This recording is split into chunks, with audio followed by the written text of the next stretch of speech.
ملحدین کہتے ہیں کہ اگر اللہ تعالیٰ موجود ہے تو ہر موجود شے کسی دوسری چیز پہ ڈیپینڈنٹ ہے، اور وہ اس طرح مثال شروع کرتے ہیں. وہ کہتے ہیں کہ یہ جو پودے ہیں یہ اپنے ہونے میں مستقل بذات نہیں ہیں، بلکہ ان کو اپنے ہونے میں پانی، ہوا اور روشنی کی ضرورت ہے. سورج کی روشنی نہ ہو، ہوا نہ ہو، پانی نہ ہو تو پودے نہیں ہو سکتے. تو اس لیے پودے بھی ڈیپینڈنٹ ہیں. پھر پانی، روشنی اور ہوا بھی اپنے ہونے میں آکسیجن اور ہائیڈروجن کے اوپر ڈیپینڈنٹ ہے، ان کی محتاج ہے. اگر آکسیجن اور ہائیڈروجن نہ ہو تو پانی، روشنی اور ہوا نہیں ہو سکتی. پھر آکسیجن اور ہائیڈروجن بھی بہت باریک اور لطیف ان مادوں کی محتاج ہے جن سے وہ تشکیل پاتی ہے.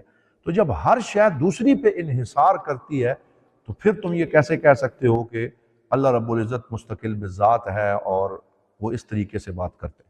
تو ہم انہیں کہتے ہیں ہم یہی تو تمہیں سمجھانا چاہتے ہیں کہ جب یہ کائنات کی کوئی شے بھی مستقل بذات نہیں ہو سکتی اور خود بخود قائم نہیں ہو سکتی، تو پھر ہر ناقص کو کسی ایک ایسے کامل کی ضرورت ہوتی ہے جس کامل کی وجہ سے وہ ناقص قائم رہ سکے. اور ہم یہی تو کہتے ہیں کہ اللہ تعالیٰ وہ کامل ذات ہے کہ جس کی وجہ سے یہ پوری کائنات قائم ہے.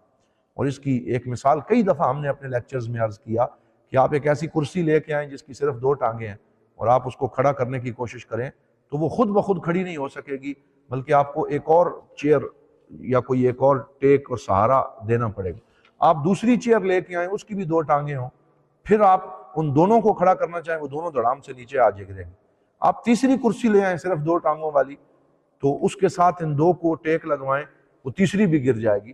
حتیٰ کہ آپ ما الا نہایا یعنی اس کو لے کے آتے جائیں جب تک آپ کوئی ایسی چیئر نہیں لے کے آئیں گے جو 4 ٹانگوں والی ہے، یعنی جو خود کھڑی ہو سکتی ہے. اس وقت تک باقی کوئی اور شے جو خود نہیں کھڑی ہو سکتی وہ ٹھہر نہیں سکے گی جب تک کہ آپ اس کو اس کے ساتھ کھڑا نہ کر دیں. تو یہ تو ایک عام چھوٹی سی مثال ہے، سادہ سی مثال ہے. تو کائنات کی ہر شے اپنے ہونے میں کسی کی محتاج ہے. تو ایک ایسی ہستی جو قادر و قیوم ہو اور جس کی وجہ سے ساری کائنات قائم ہو، اسی کے ساتھ کائنات قائم رہ سکتی ہے، اور وہ اللہ رب العزت ہے. اسی وجہ سے اللہ نے قرآن میں ارشاد فرمایا اللہ لا الہ الا هو الحی القیوم.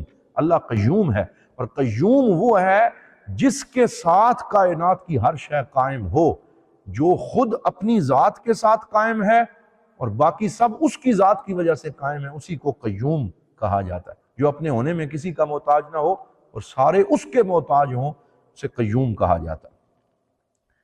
تو یہ آیت الکرسی میں بھی پورا اس کا جواب ہے. اللہ لا الہ الا هو الحی القیوم لا تاخذہ سنۃ ولا نوم لہ ما فی السماوات وما فی الارض من ذا الذی یشفع عندہ الا باذنہ. تو یہ پورے کا پورا اللہ تعالیٰ نے تو کھول کھول کے بیان کیا، اور اگر عقل و شعور سے بھی سمجھا جائے تو انسان کی عقل بھی اسے اسی جواب تک لے جاتی ہے جو رہنمائی قرآن فرما رہا.